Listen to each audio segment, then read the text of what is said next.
Man, of course, has been counting and computing for many thousands of years, and his inventiveness has led to the creation of devices to aid in calculation. Sand tables, knots in ropes, and notches in sticks. And one device still in use today, the abacus.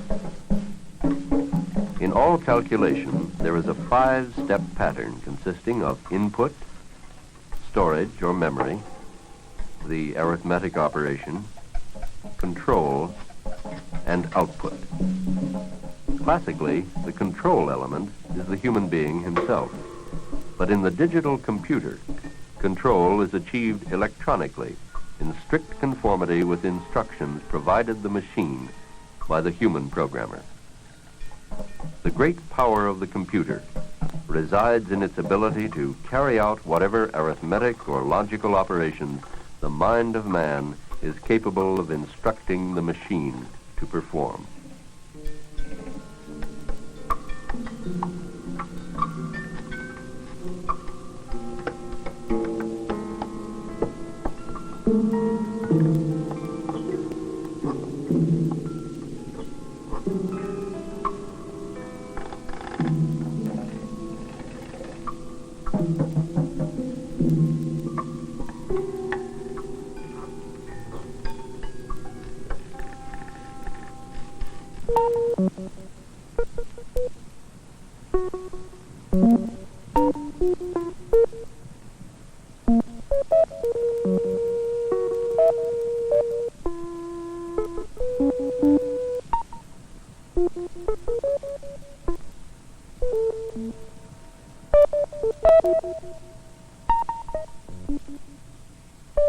There is a popular tendency to personify computing machines as giant brains and to endow these remarkable inventions with many human characteristics, including neuroses.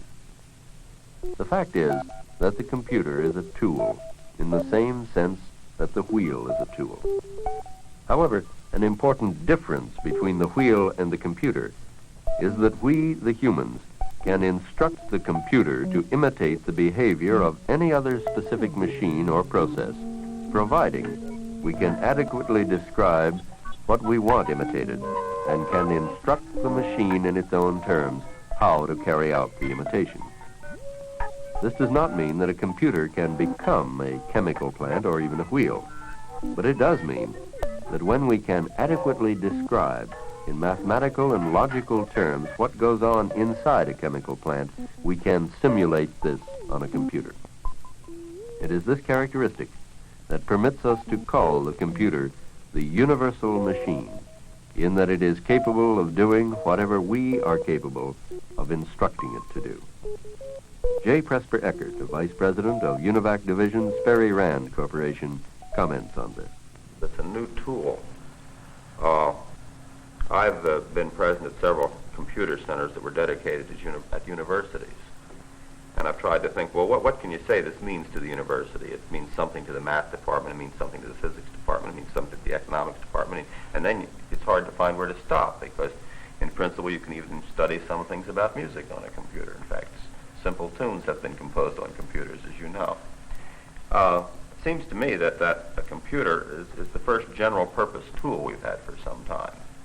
And at a university, I think it's the first general purpose tool that a university has had since the library.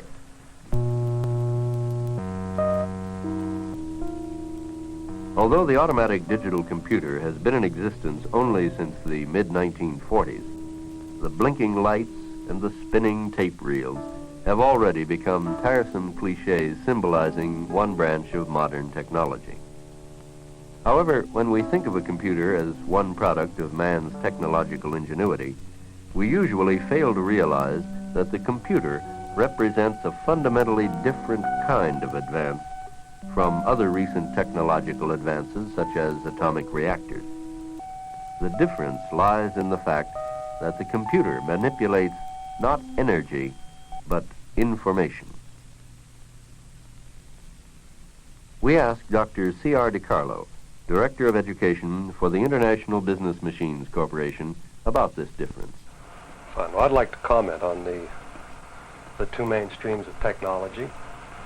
seems that first is the use and the development of enormous power that we have today.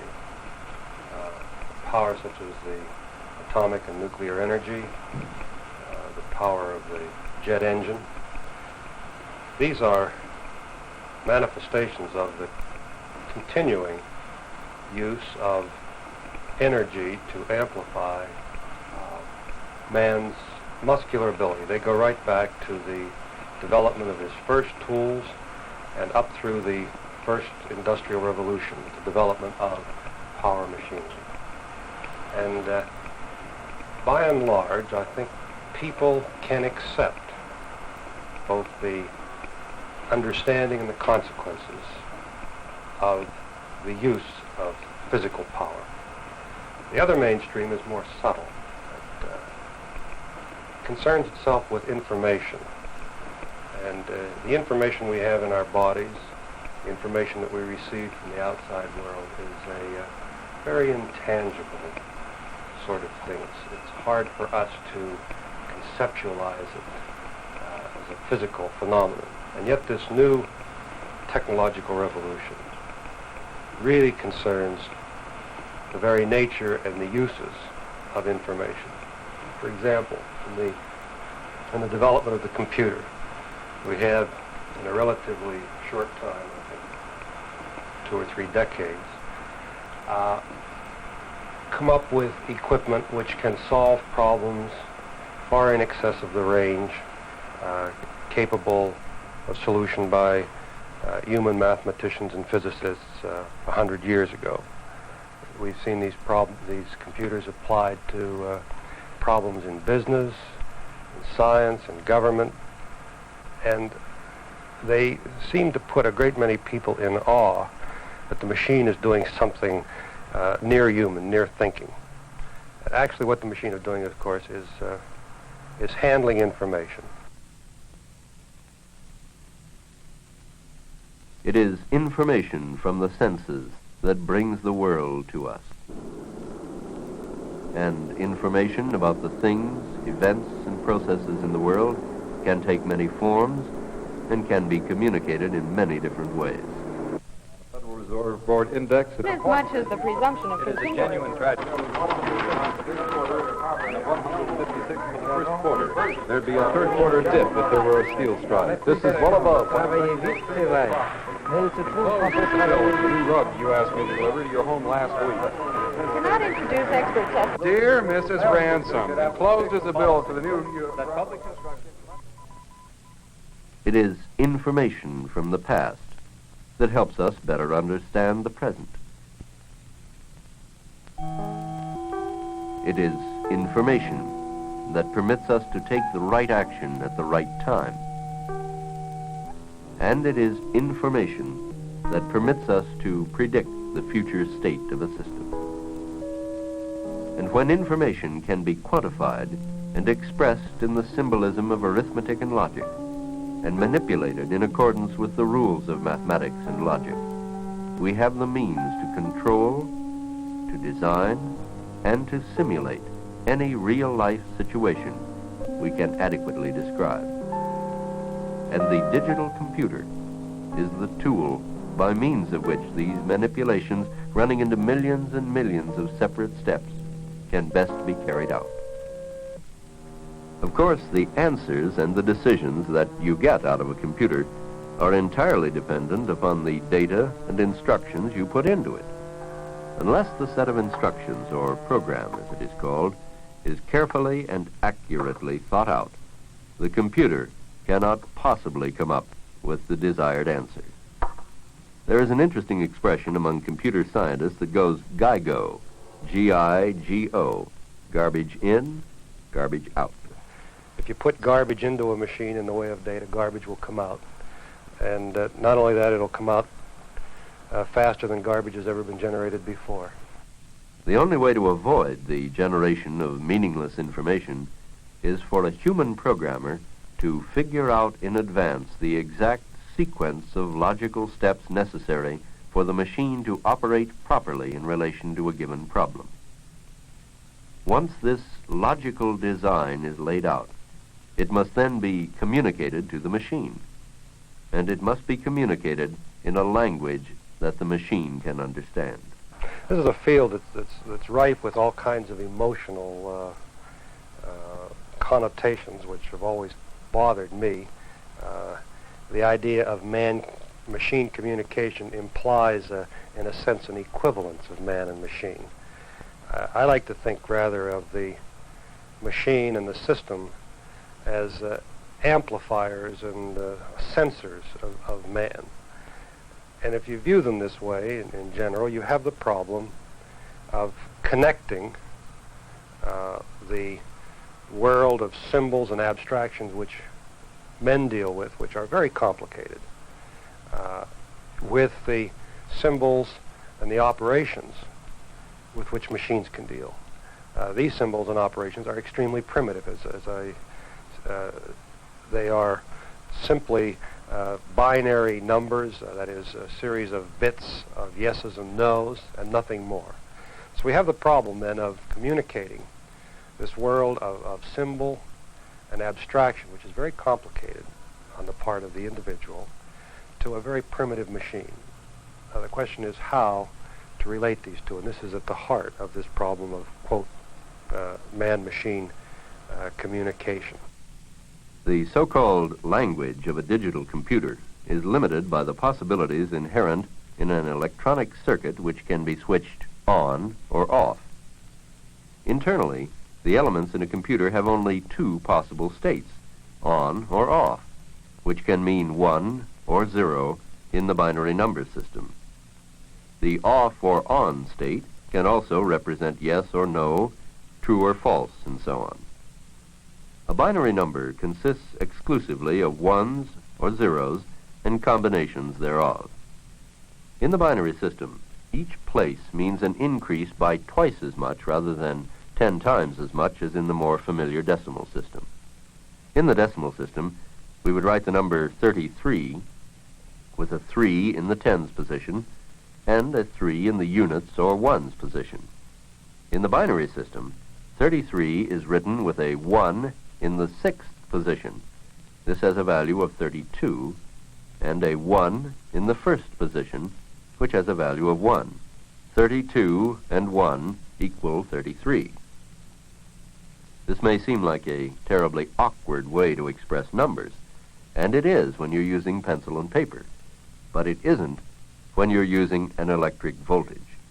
Given its two possible states of off or on, there is no other way to express numbers in an electronic computer, and there is no known number that cannot be expressed in the binary number system. Information in number form and instructions in number form according to a prearranged code can be handled in a computer at a rate approaching the speed of light. However, a major problem is encountered when we undertake to convert the high-level abstractions of human language and logical and mathematical formulations into the bit-by-bit language of a computing machine. Dr. Richard Hamming, research mathematician at the Bell Telephone Laboratories, comments on this. Well, it should be realized that it is the man who has the problem, not the machine, and it is necessary for the man to communicate to the machine what he wants done in some mutually understood language. Dr. DeCarlo. The principal problem today in getting a, quote, machine language is getting the users of machines to agree upon the symbols and abstractions they use to define the problem. So number one, there's a problem of standardization of our symbols and abstractions among people. This is entirely independent of the nature of the machines we're dealing with. The second problem is having attained such a degree of standardization of symbols and abstractions on the part of the people using machines, to develop some system to convert these very complicated and highly charged symbols and abstractions into the primitive nature of machines. Now, machines are very primitive, and they differ one to the other.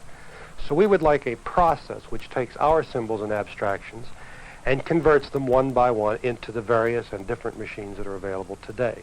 Fred Gruenberger of the RAND Corporation. We're going to increase the brute force of the machines by quite a bit, increase their speed, we can go perhaps another order of magnitude without too much trouble.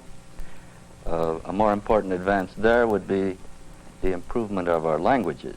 We need better means of communicating with the machine. Now, where we go from there is a real good question, because we are already pushing the speed of light quite hard. There's an upper bound to how far we can go with sheer brute force speed. I don't think there's any upper bound in the improvement of our languages, just the ability of humans to do it. Obviously, in science and in mathematics, we have a language. We have a set of symbols and abstractions which have found general universal credence and credibility and acceptance. Therefore, programming in the scientific field, because we have this agreed upon set, has proceeded much faster than in the field of business. In the field of business, or in the use of our machines in human affairs, you're dealing with procedures which are described as a result of human understanding of words, human understanding of procedures, human purposes, which are very complicated. One of the most important areas of research in the computer field today is the design of special languages for man-machine communication. These programming languages, such as Fortran, Flomatic, Algol, Cobol, and Jovial, aim at symbolic simplicity, application to a wide range of problems, and translatability into the specific digital number language required in the many different kinds of computers. The reason for developing these languages is to permit the human programmer to state the problem he wants the computer to work on in a language which is closer to what human beings would normally use in stating the problem. Once the problem has been stated in the special language, the computer itself, following instructions permanently stored in its memory, translates from the special language into its own microsyllabic or digit-by-digit language. Using these special languages allows the computer to take over much of the painstaking and detailed work that once had to be done by the human programmer. Use of these languages, however, does not eliminate the necessity for the programmer first to understand the problem and then to work out the logic for its solution. But he no longer has to write out this logic in the bit-by-bit language of the machine itself.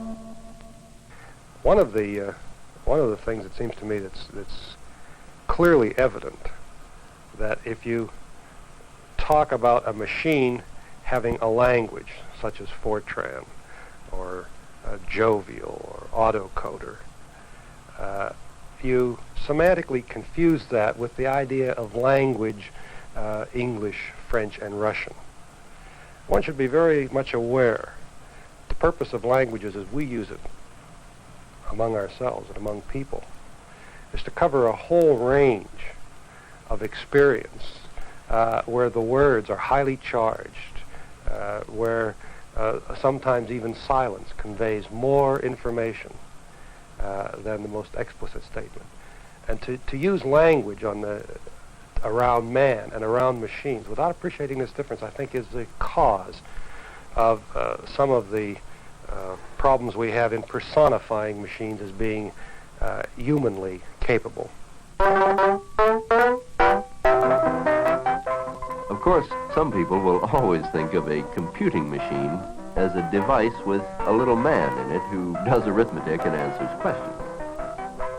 This particular man in the machine analogy doesn't tell us very much, except to point out the fact that what happens inside a computing machine happens in strict step-by-step sequence in accordance with instructions that are stored in the machine's memory at specific electronic locations or addresses.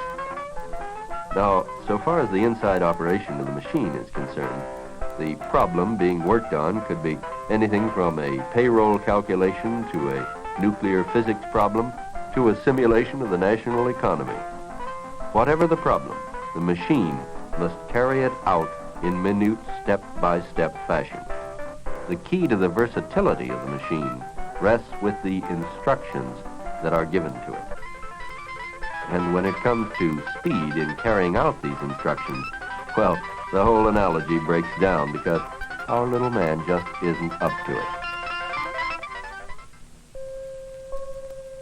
In only a few brief years, the electronic computer has progressed from an idea, essentially a mathematical concept, to the status of an indispensable tool in the sciences, in many businesses, and in industries such as the petroleum industry. In addition to being a prodigious keeper of records and a machine to control other machines, the computer is being used more and more as a tool to aid in planning and in decision-making. In theory, the computer is limited only by man's ability to instruct it. And there is research currently underway in what has been called the learning machine. In other words, in machines that improve their own performance based on their past experience with certain kinds of problems, such as checker playing. The most famous of these research experiments is the one being carried out by Professor A.L. Samuel of IBM. I've given these concepts to the machine, but not told it whether they are important or not. And the program, as a result of its playing experience, decides on the relative values of these various things we call parameters. And by doing this, it changes the importance that attaches to center of the board, kings, and so forth. And as a result, it changes its playing techniques with time and actually improves. Obviously, the objective in this research is not merely to develop a machine which plays a better and better game of checkers. Will the next development be a new machine or new methods of using machines? We asked this question of a panel of computer experts. Dr. Thomas Barron of the Shell Development Corporation, Dr. Ernest Koenigsberg of CEIR, Dr. Richard Hamming of the Bell Telephone Laboratories, and J. Presper Eckert. We've got to develop new methods, and I think the new methods are more important than the new machines, because I think once we know what the new methods are, we won't have much trouble rearranging hardware to fit them. I think that all of us would agree that we have by no means exploited the machines we now have available, and that there's much to be done in learning how to use what we already have, although all of us would prefer better machines. Assuming that we can, say, in the next 10 years, build a machine whose central computer is perhaps the size of a baseball or a grapefruit, we could probably build a machine in which the times of operation of the elements was in the order of a tenth of a nanosecond, that is, in the order of a 10/1000th of a second, a tenth of a billionth of a second. And presumably such a machine with improvements in logical organization could be 1,000 times faster than the machines we have now. But as we mentioned earlier, the machines we have now are 10 million, or 10 to the 7th power, times faster than an unaided human doing arithmetic. Therefore, having made progress of 10 million to 1, another 1,000 to 1 doesn't look like much.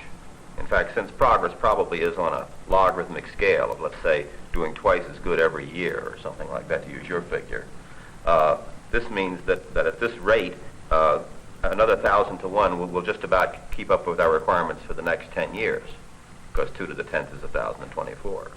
And if we're going to make any progress beyond, say, the next 10 years, then we've got to find something new rather than just turning the crank faster. Well, I think the new ways to solve problems is far more important than picking up a factor of 10 or 100 in machine speed. We all agree. So that we have to learn how to use these tools well, and I think that's more important than looking for the next generation of machines. The extension of the use of computers depends more on finding more imaginative uses of them rather than improving techniques for the uses we're putting them. Right now, I would say that most of the uses are technological, engineering or scientific in sense, making computations that we would have liked to make before, but we couldn't do them quite as accurately. Now, here we cannot hope for too much because we were already pretty good at doing them in the first place. Anyone can calculate trajectory, maybe not quite as accurately as the computer, but we could do it before. On the other hand, computers make possible calculations that we have never had the guts to explore before because of complexity. And I think the extension lies here. If you tell a businessman that by paying $1 million for a machine, he can improve his inventory position by 3%. He may or may not find this a very good deal, but if you tell him that this will tell him a new way to compete in the market, allow him to make decisions about tactics and strategy of business, or if you tell the government that here's a tool which will tell us something about a better social organization, or better tactical and strategic ideas about how to defend ourselves, then here are areas in which people cannot afford not to use them. Most of the machines that man has invented have an obvious purpose and an obvious limit. But this is not the case with the computing machine. A computer is a tool that extends our problem-solving and decision-making power. Through its ability to handle information in accordance with our instructions as to how this information should be handled or manipulated, a computer becomes a truly universal machine in that we cannot set a limit to what we may be capable of instructing the machine to do. As we ourselves extend our abilities to describe events and systems in mathematical and logical terms, we shall continue to extend the uses of computers into these new areas of understanding and control. This extension of use, together with the computer's great speed, accuracy, and economy, has already produced and will continue to produce fundamentally new effects in business and industry, in government, and in science. Today, more than ever before, a wise decision depends upon the availability and the examination of great quantities of information. The computer is the first of man's inventions which literally enlarges the decision-making power within man himself. If a computer can point out some of the results of different alternatives to the man or men making this decision, and do this quickly, the decision these men make will take more into account than if they made the decision purely on what they can see and hear in the ordinary way. And therefore, they ought to be able to make a better decision, one I would have more faith in. I disregard a man with a good tool as being able to accomplish more than a man with his bare hands, that's all.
This is NET, National Educational Television.